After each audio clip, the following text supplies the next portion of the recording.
In the galaxy's most advanced civilization, war had become a formality. Nobody told the humans. Supreme Fleet Architect Velshara of the Keth Dominion stood at the panoramic viewport of the command deck and watched her armada move through the dark with the precision of a symphony. 94 vessels, destroyers, carriers, and the flagship Enduring Principle glided in perfect formation through the Norin border corridor, their hull lights coordinated in the traditional honor pattern that signaled to any watching civilization, "We are at war, and we are doing it correctly." Correct war was the only kind the Galactic Accord permitted. For 6 centuries, the 17-member species had governed interstellar conflict through the doctrine of proportional engagement, a 12,000-clause legal framework that capped fleet sizes, prohibited strikes on civilian infrastructure, mandated resupply ceasefires every 40 standard hours, and required all fleet commanders to file their intended maneuver patterns 48 hours in advance with the Accord's neutral arbiters. The system had transformed war from a catastrophe into something closer to a formal argument conducted with ships instead of words. Casualties were regrettable but limited. Planets were never touched. The loser conceded. Everyone went home. Velshara had never lost. In 32 years of command, she had prosecuted 11 campaigns, won 11 campaigns, and been decorated 11 times by the Accord's High Council. She was not arrogant. Arrogance implied uncertainty. She was simply accurate. The Norin Collective had refused to cede the Tessavar Nebula, a region of space so saturated in stellarite ore that whoever controlled it would power half their civilization for 3 generations. Velshara understood the refusal. She did not respect it. The Norin fleet was capable, their commanders trained in the finest Accord academies, their ships well-maintained and professionally crewed. But their doctrine was orthodox, predictable. She had run the engagement projections 17 times. Every simulation ended the same way: Keth victory in 11 days. Her senior analyst, Scholar Commander Pren, appeared at her shoulder with a data slate. He was young, barely 40 campaigns into his career, and still prone to overbriefing. "Fleet Architect," he said, "dispatches from the outer fringe. Humanity has formally submitted its application for Accord membership." "Noted," Velshara said, without turning from the viewport. "Their representative is a Director Osai. She has requested observer status at the current." "Denied. We are mid-campaign." Velshara folded her hands behind her back. "File the application. The membership committee will review it in the standard 2-year window. Humanity is young. They will wait." Pren hesitated. "Our cultural database on humanity is thin, 2 centuries of spaceflight, 16 prior conflicts documented, mostly internal." "Internal conflicts," Velshara said. It was almost amusing. Every species fought itself before it found its footing. They always outgrew it. Then they know less of real war than even the youngest Accord species. "File the application, Scholar Commander. We have a nebula to acquire." She dismissed him with a gesture and turned back to her fleet, her perfect, beautiful, rule-following fleet, and felt the quiet confidence of a woman who had never encountered a problem she could not solve inside the rules of civilized engagement. She had 4 days before that confidence would begin to crack, 11 before it shattered completely. In the dark beyond the sensor range of every ship in the corridor, something large had been running silent for 18 hours. It had no honor lights. It had filed no maneuver pattern. Its hull was not marked with any Accord identification code. And it was, in terms of sheer tonnage, unlike anything that had ever been registered in the Accord's 6 centuries of military records. Its name was painted in block letters across its bow in a language most Accord species had only recently begun to translate: UNSS Thermopylae. Its captain, a man named Yusuf Danso, sat in his command chair, drank coffee from a thermos, and studied the Norin fleet's formation with the patient, unhurried attention of someone who had spent 20 years learning exactly how to break things that thought they were unbreakable. He had read every file humanity had on Accord warfare. He had found it instructive. He had also found it, if he was being honest with himself, a little bit sad. He finished his coffee, set the thermos down, looked at his crew. "All right," he said quietly. "Let's go introduce ourselves." Humanity asked to help. The Accord wasn't sure that was good news. The Norrin defensive line held on day 4 in a way that Velshara's projections had declared statistically improbable. Not because the Norrin were doing anything unprecedented. They were following doctrine with admirable precision. But because Admiral Sothvar of the Norrin fleet had apparently memorized her doctrine just as thoroughly as she had memorized his. Every flanking maneuver she attempted was already bracketed. Every probe was absorbed and countered. The 11-day projection quietly revised itself to 17, then 22. On day 5, a private channel opened to the enduring principle. The sender identified herself as Director Camille Osai, Senior Diplomatic Attaché of the United Nations of Earth, speaking from a vessel currently operating in the Tessevar corridor. Her transmission was polite, precise, and delivered in flawless Keth standard, which alone put her ahead of most species the Accord had encountered at humanity's developmental stage. "Fleet Architect Velshara," Osai said, her face calm and her posture composed, the posture, Velshara noted, of someone who was very deliberately projecting calm. "We are aware of your current operational difficulties. We have an asset in the region that may be of service. In exchange, we ask only that humanity's membership application receive expedited review." "What asset?" Velshara asked. A pause, "A warship." Velshara almost smiled. Human warships, if their cultural database was accurate, were small patrol craft primarily, perhaps a light cruiser at most. The offer was almost certainly symbolic, a political gesture designed to buy goodwill. She could work with symbolic. "Send me its specifications." Another pause, slightly longer. "It might be easier if you simply saw it." The instinct that had kept Velshara undefeated for 32 years told her something was off about that phrasing. She ordered her senior analysts to pull everything humanity had filed with the Accord's pre-membership registry, ship classifications, military inventories, conflict records. The file arrived in minutes. It was, as Pren had said, thin, but it was not empty. The analysts worked through the night.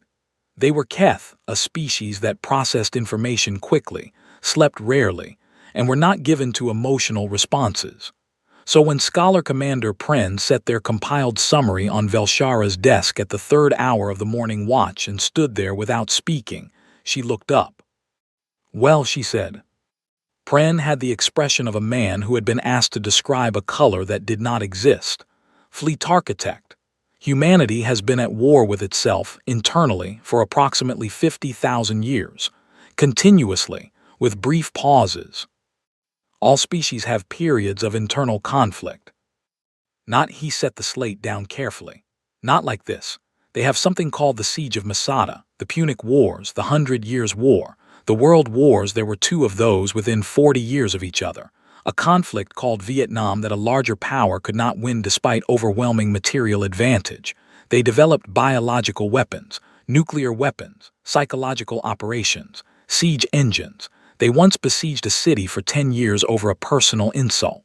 He paused. "The 10-year siege worked." Velshara studied him. "You are concerned." "I am noting," Pren said carefully, "that every Accord species that we consider militarily sophisticated has had, at most, a few hundred years of recorded warfare. Humanity has had 50,000, and they never stopped innovating." He looked at the data slate. "They learned from every loss, every one of them." There was a silence on the bridge. Velshara accepted Director Osai's offer the next morning. She told herself it was pragmatism. She told herself a small human warship, whatever its unusual history, could at minimum serve as a useful probe vessel to draw Norrin fire. She told herself many things. At 3:40 Fleet Standard Time, a contact appeared on the long-range sensors of every ship in the Keth formation. It was not coming from human space. It had been running dark, cold, and completely invisible for 18 hours, sitting in the blind spot created by the Norrin's own sensor interference pattern. a blind spot that should have required months of observation to identify. It had found it in 18 hours. The contact resolved on screens across the fleet. Officers leaned forward. One ensign on the sensor deck said, very quietly, "That cannot be right." And then the size classification finalized, and 3 senior officers said nothing at all, because there were no words in Keth standard for what they were looking at. Pren looked at Velshara. "That," he said, "is not a frigate. It arrived wrong. Everything about it was wrong. That was the point." 4.1 kilometers. That was the length of the UNSS Thermopylae from bow to aft thruster array. And it was a number that caused 3 different Keth officers to independently rerun their sensor calibrations, because the alternative was accepting that a species with 2 centuries of spaceflight had somehow constructed a warship that dwarfed anything in the Accord's registered naval inventory by a factor of 3. It had materialized, and that word was not inaccurate. It had simply been there and then suddenly was visible, 700 kilometers off the Enduring Principles port bow. Accord arrival protocol required FTL ingress at a minimum of 10,000 kilometers from any Allied vessel, with advance notice filed no less than 6 hours prior. The Thermopylae had filed nothing. It had given no notice. It had simply chosen a position that happened to be, Velshara's tactical officers noted with private horror, in the single gap of the Keth formation that offered the best firing angles on the Norrin line. It was not decorated. No honor lights, no formal color identification, no ceremonial hull markings. Its surface was matte black, an ablative ferrocarbon composite that sensor analysis suggested would absorb rather than reflect energy weapon strikes. The hull itself was scarred, long, parallel scoring marks that had been partially repaired but not cosmetically finished. This ship had been in combat before, and whoever crewed it had prioritized function over appearance in the repairs. A hail opened. The man who appeared on Velshara's screen was in his mid-50s by human reckoning, brown-skinned, with close-cropped gray hair and the careful, unhurried eyes of someone who assessed everything before he commented on anything. He wore a dark uniform with minimal insignia. He looked like a man who found formality useful but not interesting. "Fleet Architect Velshara," Captain Yusuf Danso said. "Yusuf Danso, UNSS Thermopylae, thanks for having us.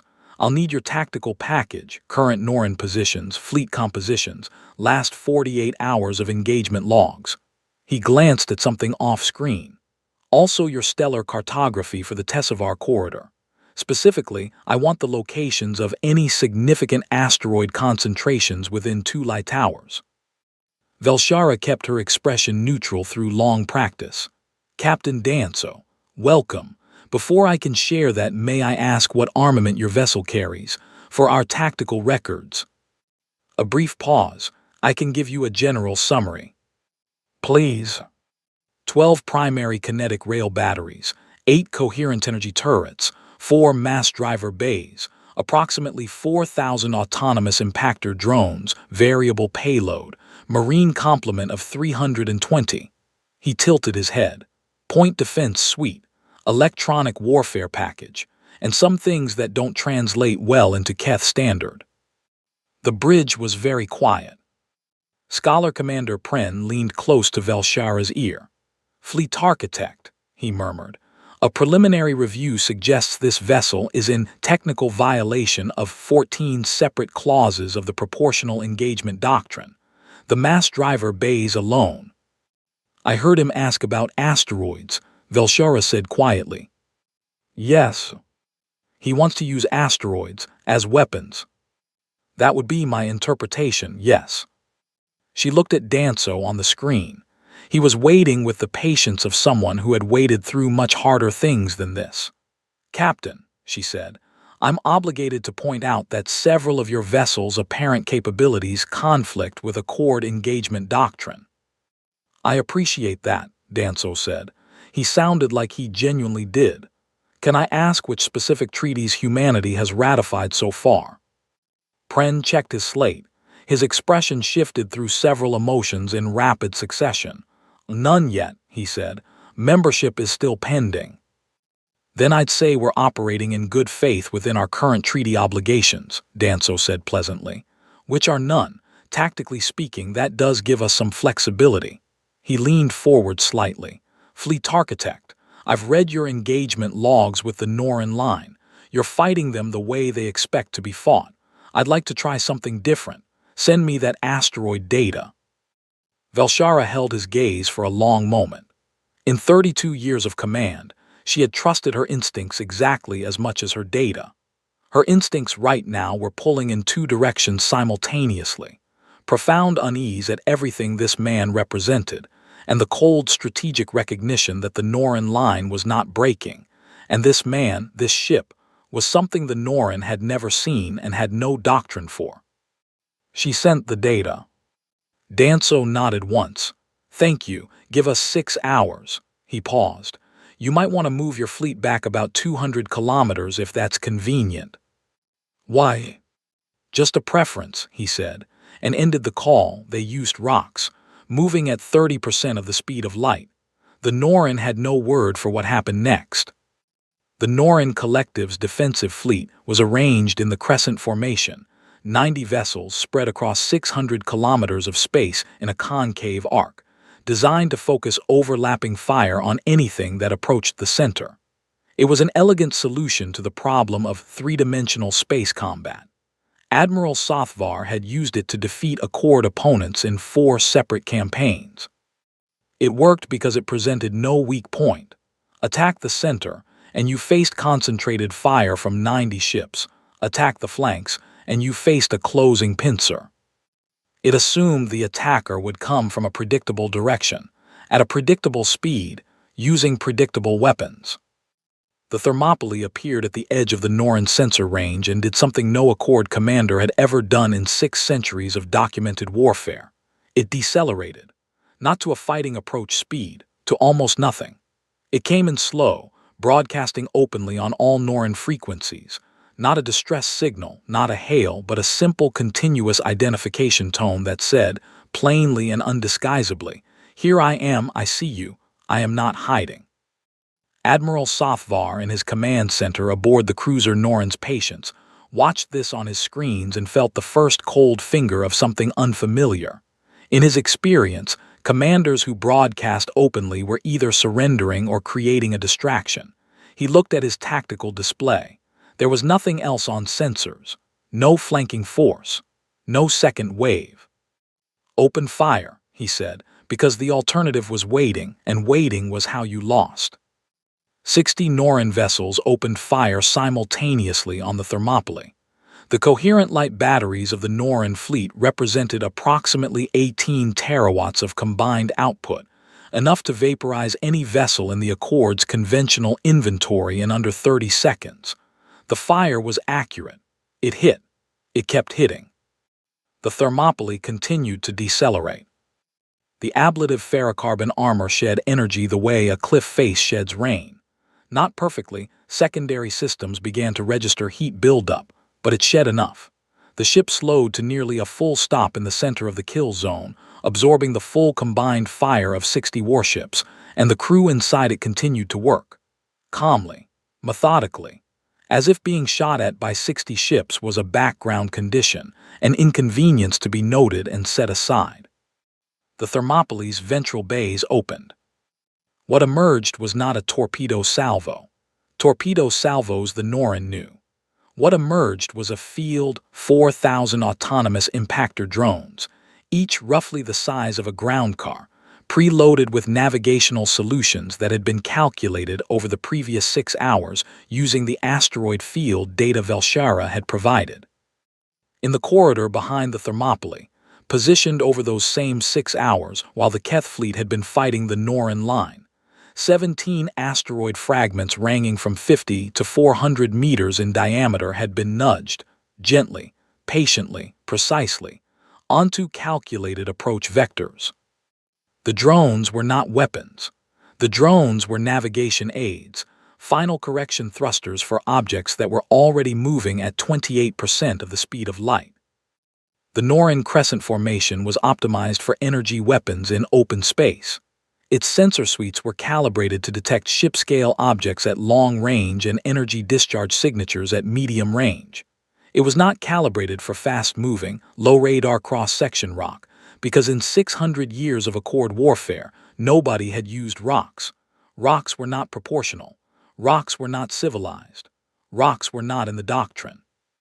11 Norrin vessels were disabled in the first 4 minutes. Not destroyed. The Thermopylae calculations had been threaded with surgical precision to disable rather than obliterate, targeting drive systems and weapon mounts rather than crew compartments. 3 more were knocked out of formation by the shockwaves of near misses. The Crescent, which required exact positioning to maintain its overlapping fire, began to collapse. Sothvar watched his perfect formation come apart and felt something he had not felt in a long and decorated career, genuine bewilderment. What, he started. His tactical officer was already pulling data. What did they hit us with? The officer looked up from her console with an expression that would later be described in her official report as professionally compromised. "Rocks, Admiral," she said. "They hit us with rocks." Aboard the Enduring Principle, 200 kilometers back, Scholar Commander Pren had not spoken for 3 minutes. He turned to Velshara. His voice, when it came, was barely above a whisper. "Fleet Architect, did they use rocks?" Velshara watched the Norrin formation fragmenting on her tactical display. "Yes," she said, "they did. That's not in any doctrine. That's not in any protocol. That's..." "Pren," she held up one hand, "get me Captain Danso." Danso appeared on screen. He looked exactly as calm as he had 6 hours ago. Behind him, someone was running a systems damage assessment. Someone else was refilling what appeared to be a coffee thermos. "You absorbed 60 ships' worth of fire," Velshara said, "deliberately." "Yes. You used asteroids as weapons. As delivery vectors, technically. The asteroids were the weapons." He paused. "We prefer to call it kinetic geology." There was a silence. Then Velshara said, with the careful tone of someone keeping a very tight grip on their composure, "What do you need from us to continue?" "Coffee, if you have it," Danso said, "and the Norrin supply chain maps. I want to understand where they're getting their power cells." He glanced at his crew. "We're just getting started." Rulebook that had governed war for 6 centuries had never met a species that didn't care about the rulebook. The Norrin Collective filed 23 simultaneous protest motions with the Accord High Council within the first hour. They cited violations of the Proportional Engagement Doctrine, the Gentleman's Armistice Clauses, the Tessevar Corridor Transit Agreements, the Convention on Acceptable Munitions, and the Protocol on Pre-Battle Notification. The filing was thorough, legally precise, and represented an enormous amount of work done by a great many Norrin lawyers in a very short period of time. Director Camille Osai sat before the High Council's emergency session with a tablet on her knee and listened to all 23 charges read aloud in full.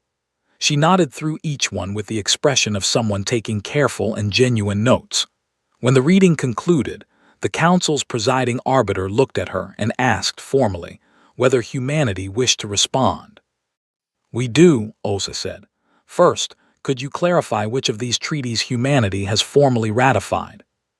The silence that followed was the specific silence of 17 species, simultaneously consulting their legal staff. "The membership review is ongoing," the arbiter said finally. "So none," Osei said, in the tone of someone confirming a fact they had already confirmed privately but wanted on the official record. "Humanity has ratified none of these agreements because humanity is not yet a member. We applied for membership in good faith. We dispatched a vessel to assist an ally in good faith. We operated within the full scope of our current treaty obligations, which are," she checked her tablet, "none. We have no current treaty obligations as we are not members." The resulting constitutional crisis occupied the Accord's legal scholars for years. But that argument, however important, however valid, was not the crisis that kept Fleet Architect Velshara awake that night. She had spent 6 hours with her entire senior tactical staff reviewing the Thermopylae engagement data. Every sensor log, every firing solution, every trajectory. They had been thorough and they had been honest, and the conclusion they had reached was the one she had been dreading before the analysis even began. Humanity had not broken the rules of war. They had simply operated under a different set of rules, older ones, tested ones, rules refined over 50,000 years of doing the actual brutal mathematics of conflict. And within those rules, they had been precisely, surgically correct.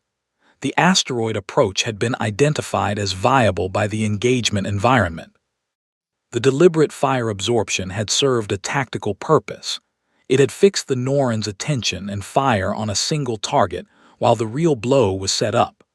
The impactors had been calibrated to disable rather than destroy, limiting casualties while maximizing tactical disruption. It was not barbarism. It was better than the Accord's way of doing things, and that was the problem. The Accord's doctrine of proportional engagement had not made war more humane because it made war harder to fight. It had made war more predictable, and predictability, Velshara now understood with horrible clarity, was simply a vulnerability that no one had exploited because everyone had agreed not to. The moment an actor entered the system who had not agreed, all that elegant doctrine became a cage that one side was locked in and the other was free to walk around. She requested a private meeting with Captain Danso. He arrived in her conference room aboard the Enduring Principle without ceremony, declined offered refreshment, sat, and looked at her with those patient, assessing eyes. He had brought no staff. Neither had she. "How did you know?" she asked. "About the sensor blind spot, about where our formation was weakest, about the asteroid field. You had 18 hours before you identified yourself to us. You spent that time doing all of this." "We read your engagement logs," Danso said. "All of them. Not just the Norran campaign, all of them. Every campaign filed with the Accord in the last 6 centuries. 6 centuries of records, in 18 hours. We had good analysts," he said simply, "and we weren't reading to admire them. We were reading to find the patterns." "And what patterns did you find?" Danso was quiet for a moment, not choosing whether to answer, choosing how. "You fight each other the same way every time," he said at last. "Different ships, different names, different systems, but the same assumptions, the same shape, because you all learned war from each other inside the same system for the same 6 centuries. He looked at her steadily. "We learned it differently." She asked the question that had been building since the first sensor contact. "How did your species survive it? 50,000 years of that." For the first time, something shifted in Danso's expression. Not quite a smile, something older and heavier than a smile. "We almost didn't," he said. "Several times, that's why we kept getting better at it." He paused. "And also why we really, genuinely do not want to do it anymore." Velshara held his gaze. In 32 years of reading commanders across a negotiating table, she had become very good at detecting performance. This was not performance. This was a man who had seen what his species could do and had chosen, consciously, to direct it outward and not inward. She decided then that humanity being in the Accord was not something to be managed. It was something to be cultivated. "Tell me," she said, "what you see when you look at the Norrons' next move." Danso leaned forward. "Their best card is something called the Veil Armada, 43 stealth vessels, sensor invisible." He paused. "I've been thinking about that for about 2 days. Every war humanity ever lost taught them something. They never stopped learning." The briefing took 3 hours. Velshara had requested it and then sat through it with the stillness of someone determined not to let anything show on their face, though by the end of the first hour she had given up on that entirely. Captain Danso did not boast. That was the first thing she noticed. He did not present humanity's military history the way a conqueror presents trophies. He presented it the way a doctor presents a patient's chart, clinically, with attention to what had gone wrong as much as what had gone right. He spoke about losses as readily as victories. He spoke about the wars humanity had lost and what those losses had forced them to learn. He spoke about the wars that had ended not through military victory, but through exhaustion, negotiation, the collapse of the will to continue, the recognition that no achievable victory was worth the cost of achieving it. Vietnam, he said at one point, a powerful nation with overwhelming material advantage, fought to a standstill by a smaller force using irregular tactics, supply line disruption, and a willingness to sustain losses that the larger power's population eventually found politically intolerable. The larger power withdrew. The smaller power won. He paused. We analyzed every military engagement of the past 12,000 years for exactly those kinds of lessons. What beats strength? What beats numbers? What beats technology? The answers exist. They've always existed. You just have to be willing to look at the evidence honestly. Velshara thought about the Accord's 6 centuries of carefully codified, proportional, gentlemanly war, and wondered, with a discomfort she could not quite suppress, how many lessons her civilization had stopped being able to learn the moment the rules made every engagement look the same. But the briefing was not purely historical, because while Danso was speaking, the Norin collective was moving. The intelligence came through on the 4th hour. Admiral Sothvar had requested activation of the Vale Armada. 43 stealth vessels, the most advanced sensor-defeat technology in the Accord's collective knowledge, capable of operating in complete electromagnetic silence for up to 30 days. The Vale Armada had ended 6 wars. The last time it had been deployed, the opposing fleet had simply never seen it coming, had woken one morning to find themselves surrounded, outgunned, with no choice but immediate surrender. Velshara's senior staff greeted the intelligence with the specific silence of experienced officers recognizing a threat they had no counter for. The Accord had never developed an effective counter to the Vale Armada. Attempting to fight sensor-invisible ships in open space was an exercise in futility. You could not target what you could not detect. The doctrine in the face of Vale deployment was stark: concede or die. Options? Velshara asked the room. The room gave her none, because the room was thinking inside 6 centuries of established doctrine, and inside that doctrine there were none. She looked at Danso. He had been listening to the intelligence briefing with his arms folded and his eyes on the middle distance, the posture she had come to recognize of a man actively processing. "You've been thinking about this for 2 days, she said. What did you conclude?"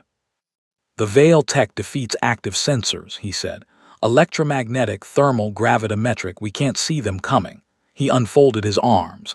"But they're still ships. They still need power. They still burn fuel. They still have to position themselves before they strike, which means they have to know where we're going to be." He looked at Velshara. "Can you fake your fleet's position data? Make it look like the flagship is somewhere it isn't?" "We have done this before. Decoy drones, heat emitters, but the Vale Armada would see through." "Not if the deception is good enough," Danso said. "Not if it's better than anything they've seen before." He paused. "Give me your sensor signature data for the enduring principle. Every reading they would take. I want to replicate it." Pren looked at Velshara. "Fleet architect, if Captain Danso is suggesting what I believe he is suggesting." "He is suggesting using the flagship as bait," Velshara said, "except the flagship won't be there." She looked at Danso. "And the Thermopylae will be waiting." "Running cold, dark above the ecliptic," Danso confirmed. "At an altitude no Accord commander would choose for a combat position because it offers no formation support." He almost smiled. "Which means they won't be looking there." The plan had approximately 16 ways to fail. Velshara could identify all 16 without effort. She also knew, with the clarity that had made her undefeated for 32 years, that it was the only option on the table that had any realistic chance of working. "What do you need?" she asked. 48 hours of prep time, your full sensor signature library," and he glanced at his communicator, "some of your people's time. My crew has never worked with Keth ECM suites. We'll need to integrate." He stood. "Oh, and whoever makes your coffee on this ship, I'd like to formally request a transfer to my crew." Pren blinked. "This is a joke." "Mostly," Danso said and left. Velshara sat in her conference room alone for a moment after he went. Outside, somewhere in the sensor-invisible dark, 43 Veil ships were moving into position, confident in an advantage that had never failed them. They were coming for her fleet with certainty, with doctrine, with 6 centuries of Accord warfare behind their every decision. She almost felt sorry for them. The Veil Armada had never failed. It was about to learn what that had cost it. At 200 Fleet Standard Time, 43 sensor-invisible ships decloaked simultaneously around what their targeting systems identified as the Keth flagship Enduring Principle. They were wrong. What they had surrounded was a dispersed field of 412 sensor drones, 68 heat emitters, a network of metallic chaff suspended in precise electromagnetic configuration, and 3 decommissioned Keth scout vessels running their reactor cores at output levels calibrated to exactly match the flagship's power signature. The deception was not perfect.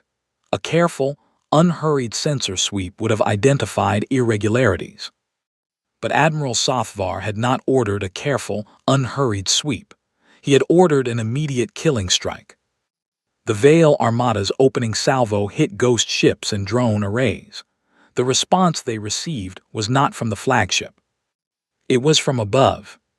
212 kilometers above the ecliptic plane, the UNSS Thermopylae powered up from full cold dark in 11 seconds flat, a restart time that the Keth engineering staff would later declare impossible, and which the Thermopylae's chief engineer, one Commander Adiz Ez, would later describe as uncomfortable but achievable.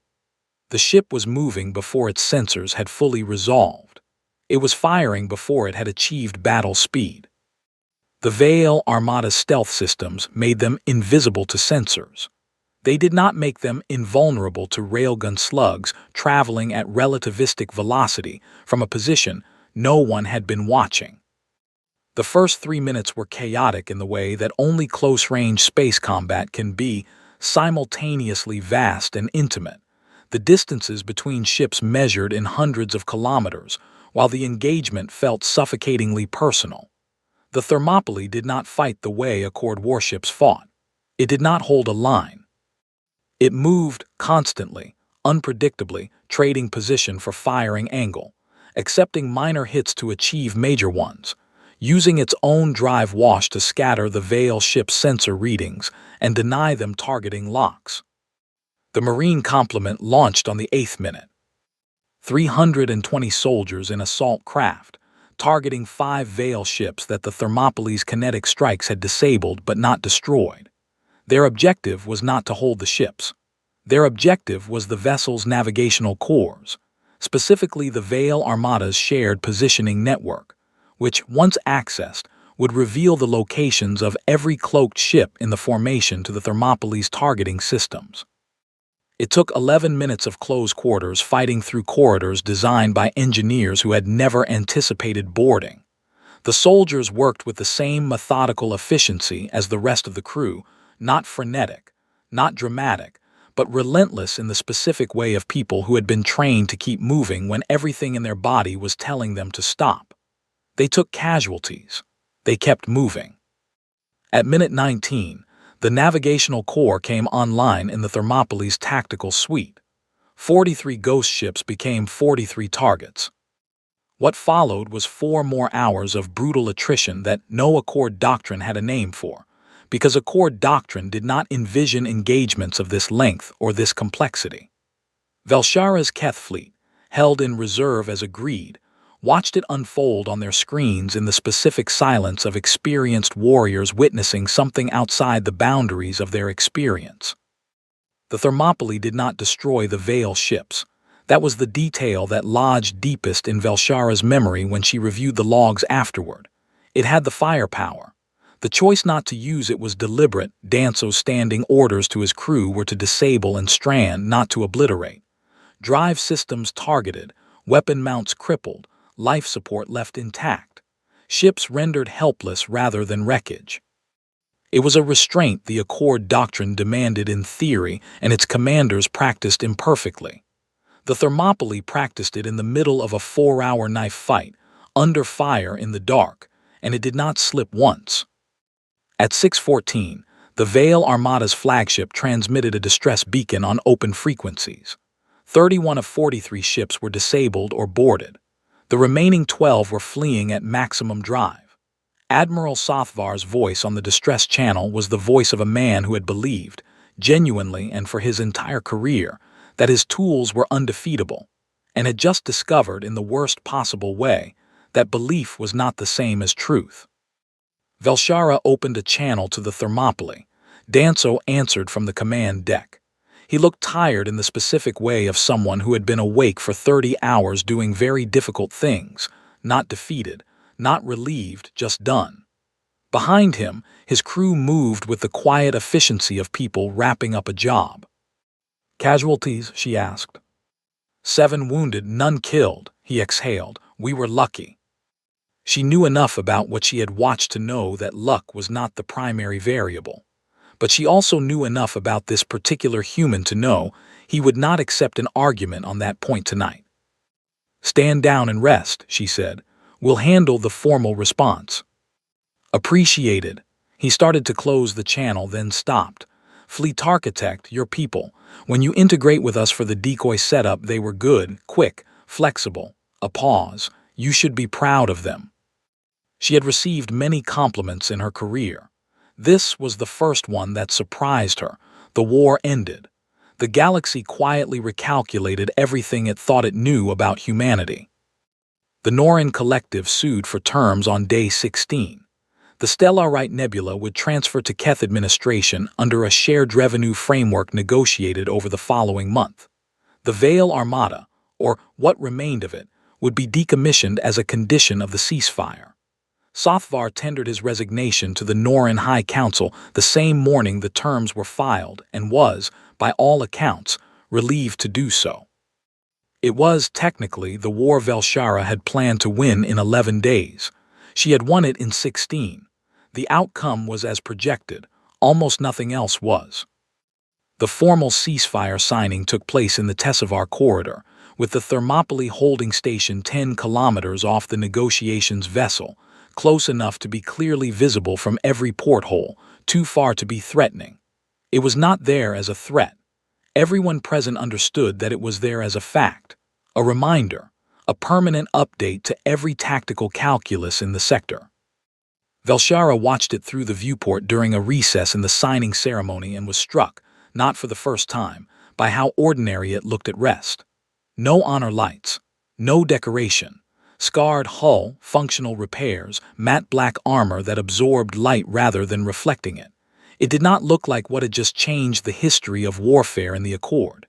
It looked like a working ship crewed by people who had work to do. That, she thought, was probably the point. The Accord High Council's emergency session on humanity's membership application lasted 6 hours. This was remarkable. The previous record for an emergency session was 4 days, set during a border dispute between the Keth and the Velen Syndicate 40 years prior. The debate was not about whether humanity should be admitted. After what the Council's observers had witnessed in the Tessevar corridor, that question answered itself. The debate was about what humanity's membership would mean.